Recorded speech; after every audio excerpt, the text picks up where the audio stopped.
What's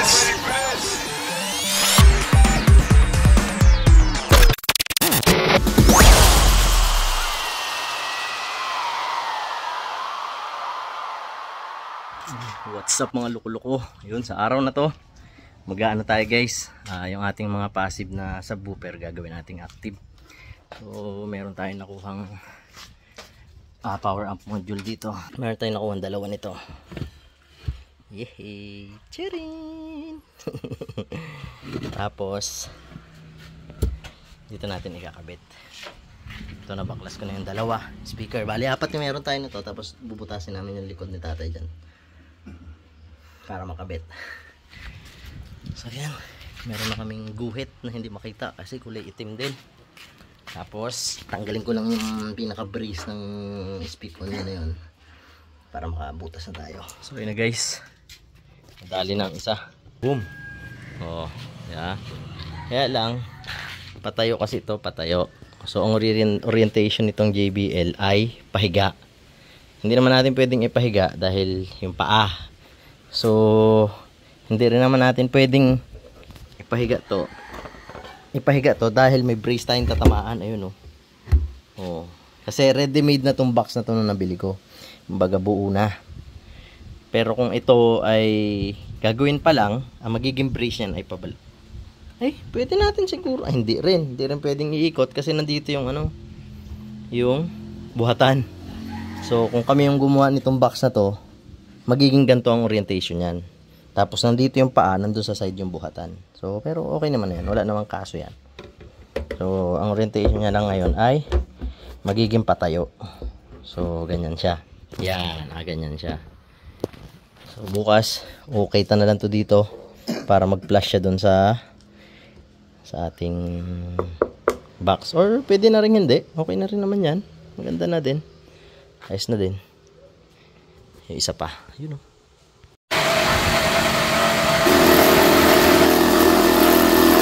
So ayun guys, habang si tatay ginagawa yung ating box doon, tayo naman ay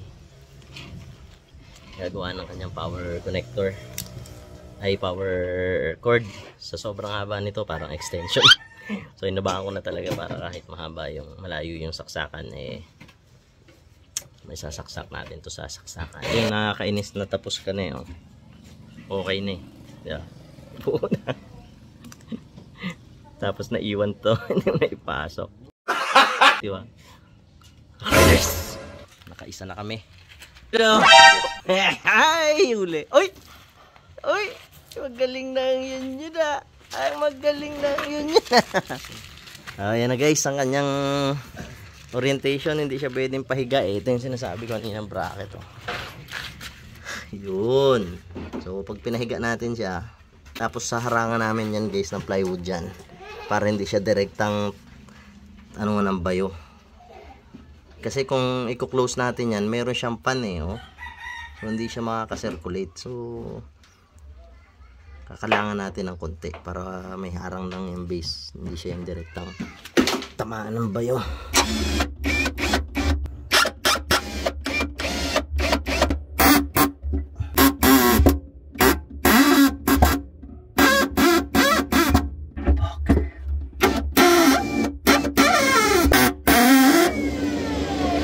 Init. Hayop na yan. Ayan na, na-cover na namin. Hindi na namin sinara yung ilalim at saka ibabaw para yung hangin ng ampli lumabas. So nakakawang yan ng 1.5 inch. So yan, ayan natin dumi. Kabit speaker.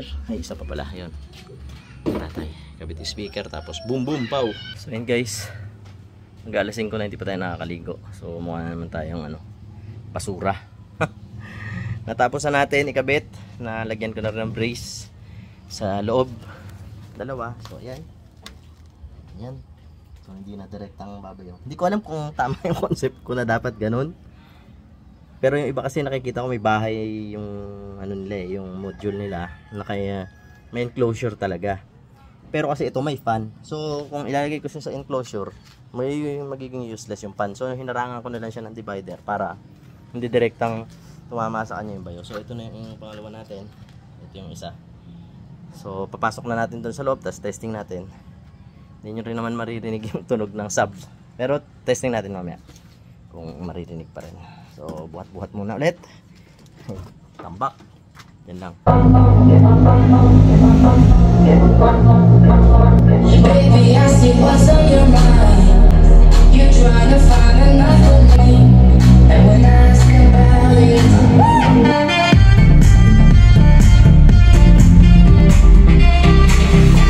so ayun guys, fresh na tayo. Bagong ligo na tayo. Kanina may basura na tayo. So yun, nag-testing na ako kanina.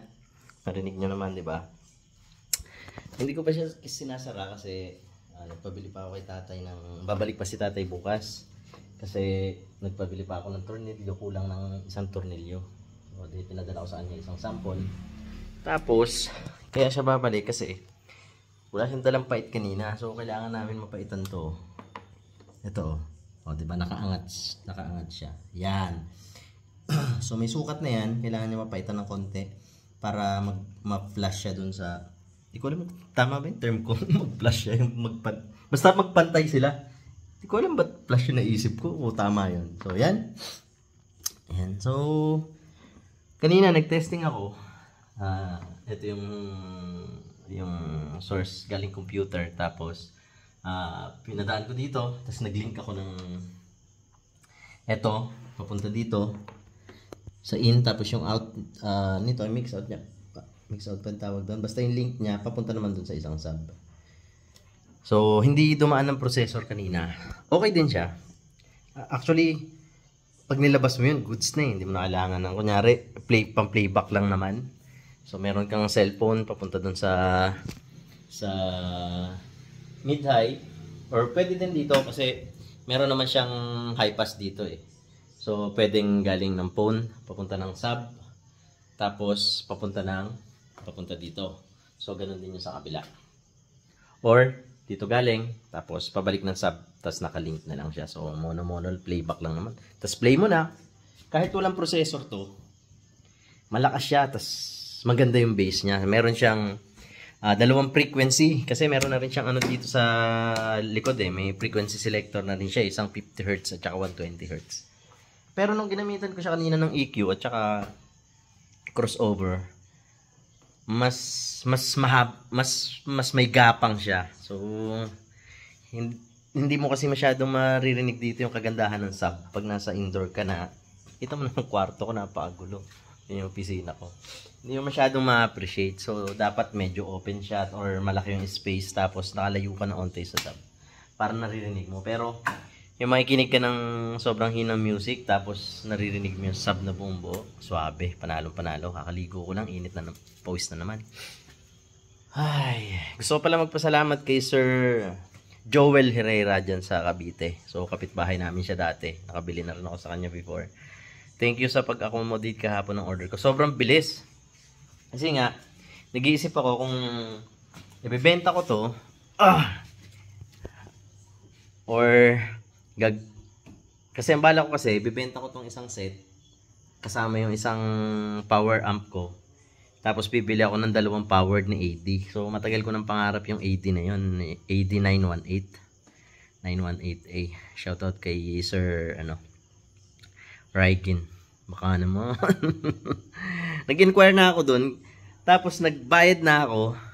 Yun pala, yung last 2 pieces nila, may-ari na. So binalik yung bayad ko. Magkakaroon ng stock November pa. Last week ng November. Katapusan ng November, mga ganun pa daw.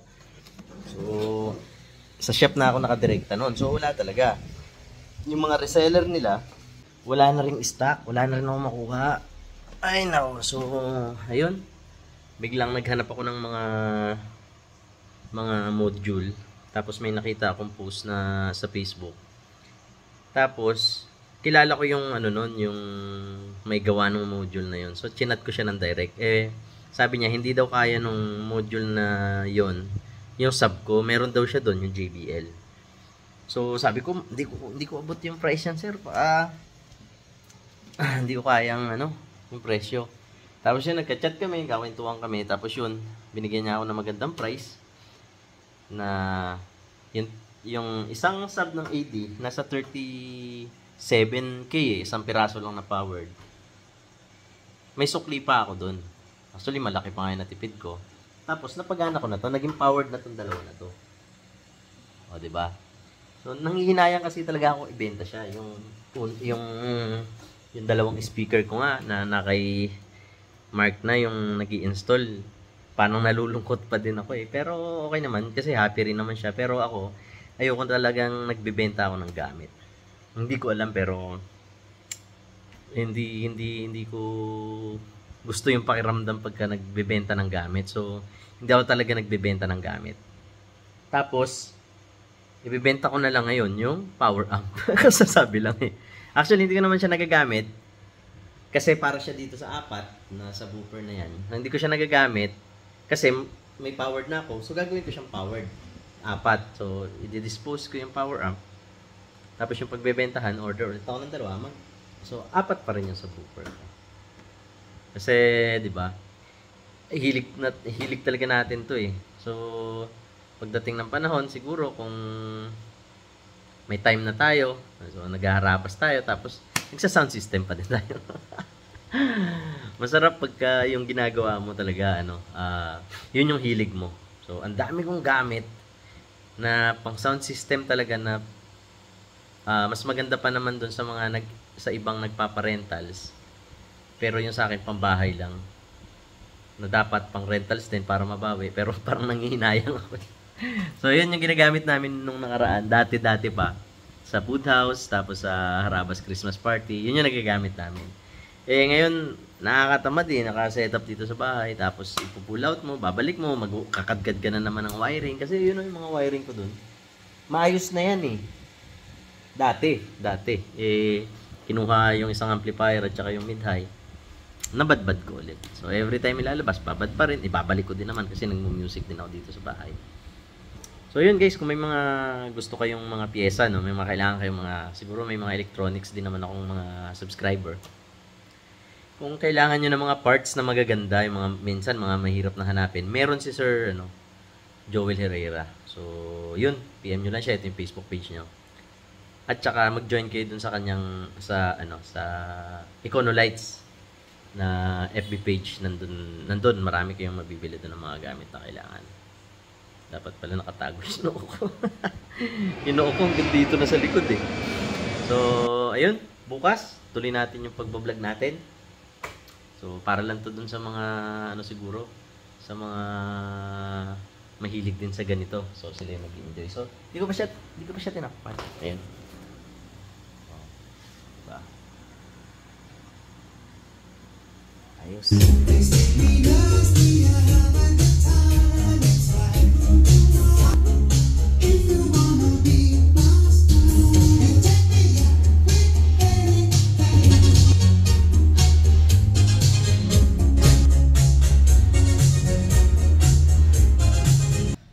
Tapos lang natin mag-edit kaya tumesting na naman tayo. Kahapon, medyo mahina yung tugtog ko.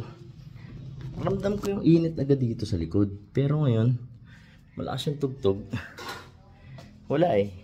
Hindi ko naramdaman yung init. Yun nga lang, mas magalaw yung speaker kumpara nung naka-power amp ako. Kasi, nung naka-power amp ako, yung mayanig na yung dibdib mo, sobrang konting-konti lang yung galaw. Speaker ngayon medyo maluwa siya, magalaw. So ang pagkakaalam ko dati na pag medyo kapos yung amplifier mo, malikot talaga yung speaker. So pag busog na busog yung speaker mo ng power ng amp, hindi siya ganoon kalikot. So feeling ko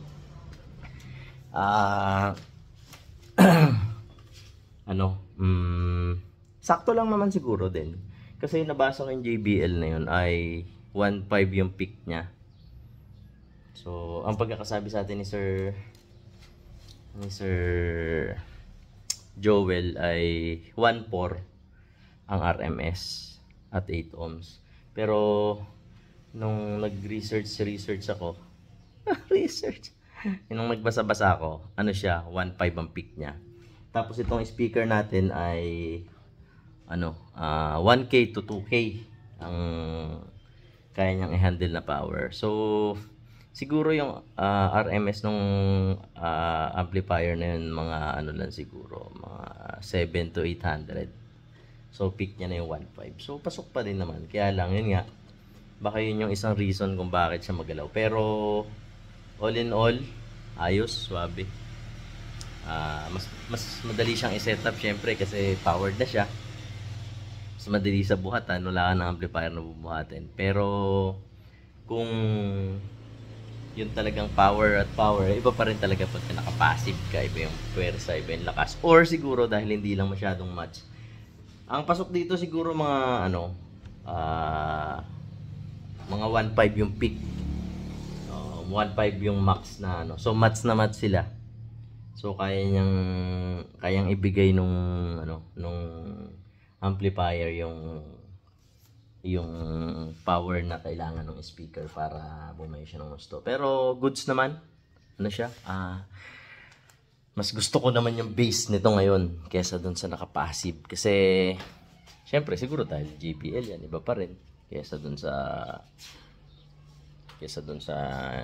hindi ako marunong magtimpla. So, testing natin to sa New Year. 2 powered sub, plus yung 2 AD natin. So, siguro, magawa na lang tayo ng stand niya dito. Kasi may stand ako nito. Yung light stand na mataas or speaker stand, another space na naman yung nakainin niya. Pero pag ito lang kasi, tuhog mo lang siya dito, medyo mas maganda siyang tignan. So, yun. Kita-kits na lang sa New Year. So, tinesting natin yun. Pero, pabalik din ngayon si tatay. May gagawin pa kami. Pa-flash pa natin yung amplifier sa likod kung tama man yung term ko na ipa-flash. So, swerte. At ano pa rin, halos bagong-bago. Thank you tayo kay Ian, kay Boss Ian, dyan sa Pampanga. Siya yung nakunan ko niyan parang 3 or 4 years ago na nasa akin tong speaker na to. Or, hindi lang. Kasi, yan, 3 years na ako dito. So, mga 5 years na nasa akin to. At never ko pang naipatugtog talaga ng bakbakan. Kahit minsan. Yun yung...